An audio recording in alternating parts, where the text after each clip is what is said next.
Hey everyone, today I'm going to show you how to change your search preferences on Tinder so you can customize exactly who appears in your feed. Without any further ado, let's get started.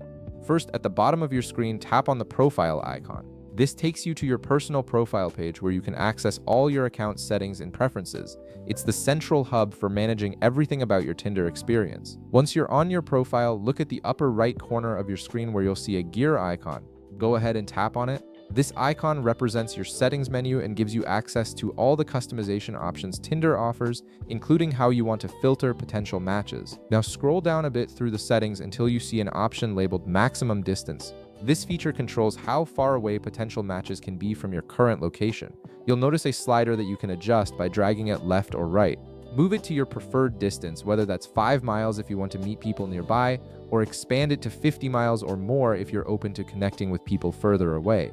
This is really useful for narrowing down your search to people you could realistically meet in person. Next, look for the option that says Interested in and tap on it. Here you'll be presented with several choices: men, women, beyond binary, or everyone.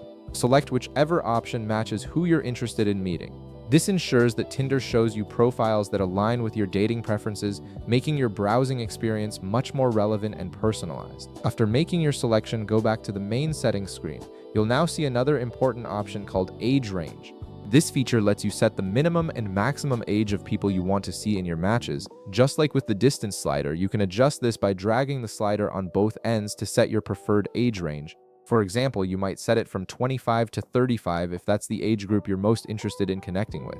And that's it, you've successfully customized your Tinder search preferences to match exactly what you're looking for. If this video helped you out, be sure to leave a like, subscribe, and I'll see you in the next one.